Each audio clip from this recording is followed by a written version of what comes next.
옛날 동화에는 이 호랑이가 자주 등장했습니다. 이 호랑이는 아주 무섭습니다. 사람을 위협하고 잡아먹기도 합니다.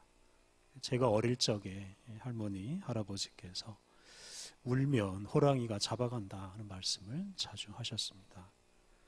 저는 호랑이를 본 적도 없지만 호랑이 소리를 하도 많이 듣고 호랑이가 무섭다는 얘기를 들어서 호랑이 소리만 들어도 무서워서 눈물을 그친 적도 많았습니다. 그런데 요즘에는 호랑이 이야기 듣기가 참 어렵습니다. 호랑이가 우리 주변에서 완전히 사라졌기 때문입니다. 그 무서운 호랑이가 사라졌으니 이게 좋은 일이다라고 생각할 수도 있습니다. 그런데 이 호랑이보다 100배, 1000배 무서운 게 있습니다. 그게 바로 이 호랑이를 다 죽인 우리 사람입니다. 호랑이가 죽인 사람의 수가 얼마나 되겠습니까? 그리 많지 않을 것입니다. 반면에 우리 사람이 죽인 호랑이의 수는 셀 수 없이 많습니다. 그런데 우리 사람이 죽인 것이 호랑이뿐이겠습니까? 지구상에 맹수라고 불리는 이 무서운 동물들이 많습니다. 그런데 그 무서운 맹수들을 다 합한 것보다도 훨씬 더 무서운 동물이 바로 우리 사람입니다. 이렇게 무서운 우리 사람 때문에 이 지구상에 다양한 동식물들이 멸종하고 있습니다. 그런데 정작 우리 사람들은 우리가 이렇게 무서운 존재라는 사실을 잘 깨닫지 못하고 있습니다. 우리 각 사람이 직접 호랑이를 죽이거나 다른 동물을 죽인 적이 없다, 이렇게 얼마든지 말할 수 있습니다. 그런데 우리 인류는 그동안 소위 개발이라는 명목으로 수많은 동식물들의 서식지를 파괴하고 그곳에 살고 있는 동식물들을 죽였습니다. 공장, 도로, 아파트 이런 것들을 짓느라고 얼마나 많은 동식물을 쫓아내고 죽였는지 모릅니다. 또 공장이나 차량에서 뿜어내는 그 더러운 물질이 얼마나 많은 식물과 새와 물고기와 동물들을 죽이고 있는지 모릅니다. 최근 정부가 이 양양군에 있는 이 설악산에 케이블카를 설치할 수 있도록 허가를 내주었습니다.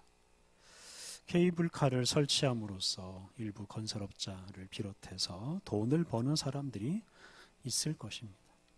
또 많은 사람들이 그 케이블카를 타고 좋은 구경, 눈요기를 할 수 있을 것입니다. 그런데 그 케이블카를 설치하고 운영하는 과정, 또 많은 사람들이 그 케이블카를 이용하는 과정에서 동식물들을 이제 죽게 만들 것입니다. 이렇게 사람의 눈요기와 돈 욕심을 채우기 위해서 동식물을 희생시키는 일은 참 잔인한 일이고, 또한 우리 인류의 미래를 어둡게 만드는 일입니다. 우리 인류는 그동안 거의 200여 년 동안 엄청나게 많은 동식물들을 죽였습니다. 그리고 그 대가로 경제적인 풍요로움을 누리고 있습니다. 그런데 아직도 만족하지 못하고 앞으로도 계속 이런 동식물들을 희생시키는 방식으로 경제를 발전시키고 살아간다면 이제는 다른 동식물이 멸종하는 게 아니라 우리 인류가 멸종할 차례가 될 수도 있습니다. 오늘 우리가 봉독한 말씀은 우리 사람이 다른 동식물들에게 미치는 영향이 얼마나 큰지를 우리에게 말해줍니다. 다른 피조물에게 우리 사람이 참으로 무서운 존재이고, 또한 우리 사람이 변화되면 다른 동식물들도 구원을 받을 수 있다 하는 것을 말해줍니다. 오늘 읽은 로마서 8장 18절부터 25절 말씀은 우리 사람뿐만 아니라 다른 피조물들도 하나님의 구원의 은총을 간절히 고대하고 있다라고 말하고 있습니다. 하나님의 나라에는 우리 사람의 영혼만 있고 다른 동식물들은 없다, 이렇게 주장하는 사람도 있었습니다. 주로 이제 물질 세계나 이런 육체를 더럽게 여기는 사람들이 그런 주장을 했습니다. 그런데 그것은 성경적으로 옳지 않은 주장입니다. 하나님께서 이루시는 새하늘과 새 땅, 하나님 나라에는 우리 사람의 영혼뿐만 아니라 우리 사람의 몸, 그리고 모든 동식물들이 조화롭게 또 평화롭게 살아가는 세상입니다. 오늘 본문에서도 우리가 그것을 확인할 수 있습니다. 오늘 본문 18절 말씀은 우리가 구원받기 전에 우리가 겪어야 하는 고난에 대해서 말합니다. 18절 생각하건대 현재의 고난은 장차 우리에게 나타날 영광과 비교할 수 없도다. 여기서 현재의 고난과 장차 나타날 영광, 이 둘을 비교합니다. 근데 현재의 고난은 우리의 구원이 완성되지 않음으로 생기는 고난입니다. 이런 고난이 왜 생기겠습니까? 그것은 바로 우리의 죄 때문입니다. 우리의 구원이 완성되지 않으므로 우리의 죄가 청산되지 않으므로 이런 고난이 생깁니다.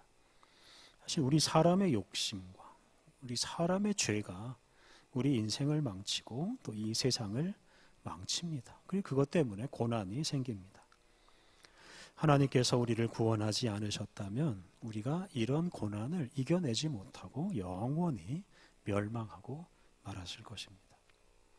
그리고 또 한 가지 이 고난의 원인은 우리가 예수님을 믿고 사는 것입니다.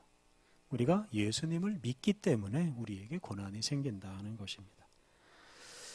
우리 그리스도인들은 이 세상 나라의 질서가 아니라 또는 사람들의 어떤 욕심이 아니라 하나님 나라의 질서를 따라 살고 또 하나님 말씀에 순종하며 살아갑니다. 그러다 보면 우리는 이 세상과 이 세상 사람들과 충돌을 하게 됩니다. 그래서 많은 순교자들이 바로 세상과 충돌하고 사람들과 충돌하면서 고난을 겪었습니다. 근데 우리 그리스도인들 역시 이 그리스도인답게 살기 위해서는 어떤 경제적인 손해, 육체적인 고통, 심지어 목숨까지 잃을 각오를 해야 합니다. 그런 고난을 겪는 사람이 진정한 구원의 완성을 바라볼 수가 있습니다. 그런데 오늘 우리가 주로 묵상할 것은 이제 다른 피조물들의 고난입니다. 오늘 본문 중에서 19절부터 22절 말씀은 사람이 아닌 다른 피조물의 고난에 대해서 말합니다.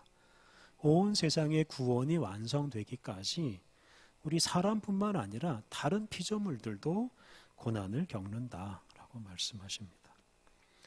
오늘 본문 19절은 이 고난받는 피조물들이 하나님의 아들들 또는 하나님의 자녀들이 나타나기를 간절히 기다리고 있다라고 말합니다. 19절 말씀, 피조물이 고대하는 바는 하나님의 아들들이 나타나는 것이니, 하나님의 아들들 또는 하나님의 자녀들이 나타난다 하는 것은 우리 사람이 영광스러운 하나님의 자녀가 되는 것 또는 우리 사람의 구원이 완성되는 것을 말합니다.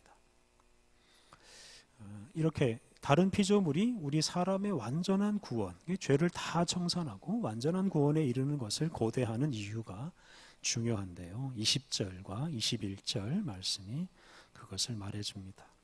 피조물이 허무한데 굴복하는 것은 자기 뜻이 아니요 오직 굴복하게 하시는 이로 말미암음이라. 그 바라는 것은 피조물도 썩어짐의 종노릇한 데서 해방되어 하나님의 자녀들의 영광의 자유에 이르는 것이니라. 이 피조물이 허무에 굴복하고 또 썩어짐의 종노릇을 하고 있다. 그 말씀하십니다. 피조물이 허무에 굴복하고 썩어짐의 종노릇을 하고 있다는 것은 이 피조물들이 하나님께서 본래 창조하신 그 목적대로 살고 있지 못하다는 것입니다. 앞서 말씀드린 대로 하나님께서 지으신 이 창조 세계가 파괴되고 더러워지고 수많은 생명체들이 제대로 살지 못하고 죽어가고 있는 것, 이게 바로 허무에 굴복하고 썩어짐의 종노릇을 하는 모습입니다. 그런데 이 피조물들이 왜 이렇게 허무에 굴복하고 썩어짐의 종노릇을 하고 있겠습니까? 그것은 바로 우리 사람 때문입니다. 창세기 3장을 보면 이 첫사람 아담과 하와가 범죄했을 때 사람만 벌을 받은 게 아닙니다. 3장 17절을 보면 땅이 사람 때문에 저주를 받는다고 말씀하셨습니다. 사람들에게 먹을 것을 내어주던 땅이 가시덤불과 엉겅퀴를 낼 것이라고 했습니다. 이렇게 사람이 범죄함으로써 땅도 저주받고 땅에서 자라는 식물들도 저주를 받았습니다. 그리고 그 이후에 전개된 역사를 보면 사람이 범죄할 때마다 다른 피조물들도 함께 고난을 당합니다. 특히 노아 시대에 우리 사람의 죄가 극에 달했을 때 하나님께서 홍수를 일으키셔서 온 땅이 물에 잠기게 하시고 사람뿐만 아니라 수많은 동식물들이 죽게 하셨습니다. 이렇게 사람의 죄 때문에 모든 피조물이 다 함께 고난을 당하게 하셨습니다. 이스라엘 민족이 가나안 땅을 차지하고 살 때에도 마찬가지입니다. 그때 이스라엘 민족이 범죄하면 하나님께서 전쟁을 일으키셔서 그 전쟁 때문에 자연 환경이 파괴되는 일이 반복되었습니다. 아합 시대에는 이스라엘 민족의 범죄 때문에 온 나라에 비가 오지 않아서 많은 동식물들이 함께 고난을 당했습니다. 이렇게 사람이 범죄하면 다른 동식물들도 함께 벌을 받고 함께 고난을 당합니다. 이것이 바로 하나님의 뜻입니다. 하나님은 이 피조 세계를 통해서 우리 사람들을 깨우치시기도 하시고 우리 사람들에게 벌을 내리시기도 하십니다. 그러므로 우리 사람이 범죄하지 않고 온전하게 살아야만 다른 피조물들도 이런 고난을 당하지 않고 고통에서 해방될 수 있습니다. 다시 말해서 우리 사람이 죄에서 해방되어서 하나님의 자녀로서 그 하나님의 영광의 자유에 이를 때 이 피조물들도 썩어짐의 종로로에서 해방되고 다른 피조물들도 우리 하나님의 자녀의 영광에 참여할 수가 있습니다. 그러니까 우리 사람이 잘 살아야 다른 피조물들도 잘 살 수가 있습니다. 바로 이것 때문에 이 피조물들이 바로 하나님의 자녀들이 나타나기를, 우리 사람이 하나님의 자녀답게 영광스럽게 변화되기를 간절히 기다리고 있습니다. 앞서 말씀드린 대로 하나님은 단지 우리의 영혼을 구원할 뿐만 아니라 우리의 몸과 마음까지도 구원하십니다. 우리가 몸담고 있는 이 세상에 살고 있는 다른 모든 피조물들, 모든 동식물들을 구원하십니다. 그렇게 하심으로써 하나님께서 창조하신 이 물질세계, 이 온 우주를 아름답게 완성하십니다. 그러니까 사람과 함께 하나님께서 지으신 이 창조세계가 새롭게 되어서 구원에 이르게 됩니다. 오늘 우리가 가장 주목할 구절은 우리 사람이 구원에 이르지 못하고 범죄에 빠져 있으면 우리 사람 때문에 다른 피조물들이 고난을 받는다 하는 것입니다. 오늘 본문 22절이 이에 대해서 분명하게 말해줍니다. 22절, 피조물이 다 이제까지 함께 탄식하며 함께 고통을 겪고 있는 것을 우리가 아느니라. 피조물이 우리와 함께 탄식하고 우리와 함께 고통을 겪고 있습니다. 여러분, 지금 우리 지구 생태계가 오염되고 파괴되고 수많은 동식물들이 죽어가고 있는데 이것이 무엇 때문입니까? 그것은 바로 우리 사람의 죄악 때문입니다. 달리 말하면 지금 우리 지구 환경이 나날이 나빠지고 있는 것은 우리 사람이 잘못 살고 있다는 증거입니다. 지금 피조세계는 우리 사람들 때문에 몸살을 앓고 있습니다. 물질적으로 풍요롭게 살고자 하는 이 욕심 많은 사람들 때문에 피조물들이 고통을 당하고 있습니다. 그러므로 우리는 이렇게 환경이 파괴되고 더러워지는 이런 현실을 보면서 우리의 죄에 대해서 심각하게 생각해야 합니다. 우리 인류의 삶이 다른 피조물의 삶과 연결되어 있고 우리의 삶이 이 다른 피조물의 운명을 좌지우지한다는 것을 깊이 생각해야 합니다. 그러므로 우리는 다른 피조물이 고난을 겪고 있는 이런 현실을 보면서 우리가 회개하고 우리의 잘못을 주님 앞에서 청산해야 합니다.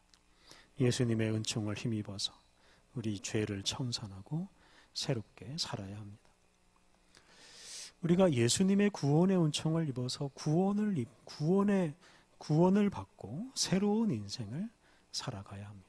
그게 바로 영광스러운 하나님의 자녀다운 삶이고 다른 피조물이 바로 우리가 그렇게 살아가기를 간절히 고대하고 있습니다. 오늘 본문 뒷부분 23절부터 25절은 이제 다른 사람이 아니라 우리 사람이 겪는 고난 또는 사람의 탄식에 대해서 말합니다.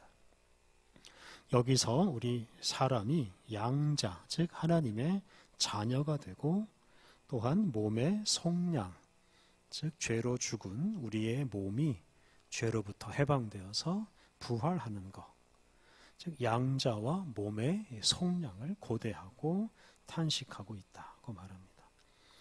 이것은 우리 사람이 완전한 구원에 이르기를 간절히 기다리면서 탄식하고 있다는 뜻입니다. 그래서 우리 사람이 완전한 구원에 이르기까지는 결코 우리가 만족할 수도 없고 안식할 수도 없습니다. 그러니까 우리가 어떤 본질적인 그런 고통을 안고 살아야만 합니다. 그런데 어리석은 사람들은 어떤 물질적이거나 육체적인 욕망을 채움으로써 그냥 그것으로 자기를 만족시키려고 합니다. 그리고 그것 때문에 하나님 말씀도 버리고 예수님의 은혜도 거부하는 사람들이 있습니다. 그런데 그런 인생은 결코 안식도 없고 만족도 없는 그런 인생이 되고 말 것입니다. 그러므로 우리가 예수님의 은총을 입어서 영광스러운 하나님의 자녀가 되는 것이 바로 우리 자신이 고난과 탄식에서 벗어나는 근본적인 길입니다. 그리고 우리가 그렇게 될 때 다른 피조물들을 고난에서 해방시킬 수가 있습니다. 오늘 본문 뒤에 나오는 26절 이하 말씀을 보면 성령 하나님께서 우리와 함께 탄식하시면서 우리를 구원으로 인도하신다고 말씀하십니다. 고난받고 탄식하는 피조물, 또 고난받고 탄식하는 우리 사람의 이 고통에 성령 하나님께서 참여하시고 성령 하나님께서 우리를 위해서 기도하신다고 말씀하십니다. 그리하여 마침내 우리들이 영광스러운 하나님의 자녀가 되게 하시고 다른 피조물들은 그 허무와 썩어짐에서 해방되게 하십니다. 그래서 우리를 도와주시는 이런 성령님의 은총을 힘입고 성령님의 인도하심을 따를 때 우리가 영광스러운 하나님의 자녀가 되고 다른 피조물들을 해방시킬 수가 있습니다. 하나님의 나라는 단지 영적인 세계가 아닙니다. 사람과 온 피조 세계가 허무와 죽음에 또는 썩음에 굴복하지 않는 새로운 몸을 가지고 살아가는 새로운 세상입니다. 우리들은 바로 그런 세상을 소망하는 사람들입니다. 허무하게 보이는 이 세상이 예수 그리스도와 성령님의 섭리 가운데서 아름답게 완성될 것입니다. 이런 꿈을 가진 우리들이 어떻게 살아야 하겠습니까? 우리와 온 세상을 구원하시는 우리 삼위일체 하나님을 찬양하고 하나님께 감사하며 살아야 합니다. 우리를 구원하시는 예수 그리스도를 영접하고 우리를 완전한 구원으로 이끄시는 우리 성령 하나님께 이끌려 살아가야 합니다. 자연환경이 파괴되고 수많은 동식물이 죽고 있는 이 시대는 우리 사람이 얼마나 큰 죄악에 빠져 있는지 또 우리 사람이 얼마나 무서운 존재인지를 분명하게 보여줍니다. 우리가 단지 쓰레기를 버리지 않고 쓰레기 분리수거를 잘하고 일회용품을 쓰지 않고 이런 것만으로는 이 피조물들을 고통에서 해방시킬 수가 없습니다. 우리가 삼위일체 하나님의 은총을 입어서 영광스러운 하나님의 자녀답게 살아가야 합니다. 죄와 정욕을 멀리하고 그것으로부터 우리가 해방되어야 합니다. 우리가 그러한 사람이 될 때 다른 피조물에게 무서운 존재가 아니라 그들에게 생명과 희망을 주는 존재가 될 수 있습니다. 우리 때문에 고난을 당하고 있는 우리 피조물들의 탄식 소리를 우리가 잘 들어야 하겠습니다. 그리고 거룩한 성령님의 인도하심 따라서 영광스러운 하나님의 자녀답게 살아가야 하겠습니다. 함께 기도하겠습니다. 우리와 모든 피조물을 구원하시는 아버지 하나님, 주님의 은혜에 감사하고 주님을 찬양합니다. 하나님, 우리 사람들의 욕심과 죄악으로 주님께서 지으신 아름다운 세계가 파괴되고 주님이 지으신 피조물이 탄식하고 고난을 받고 있습니다. 하나님, 다른 피조물을 돌보는 청지기로 지음받은 우리 사람이 욕심과 죄악으로 말미암아 다른 피조물의 생명을 위협하는 위험하고도 무서운 존재가 되고 말았습니다. 하나님, 우리를 용서하여 주옵소서. 하나님, 온 세상 만물을 구원하시는 주님을 거역하고 있는 우리의 죄악을 깨닫고 우리를 고치게 하옵소서. 하나님, 우리 사람으로 인해 고난을 당하고 탄식하는 피조물의 신음소리를 우리들이 듣게 하옵소서. 우리의 욕심과 죄악을 그치고 영광스러운 하나님의 자녀답게 살아감으로 다른 피조물에게 희망과 생명을 주는 사람이 되게 하옵소서. 예수님의 이름으로 기도드립니다. 아멘.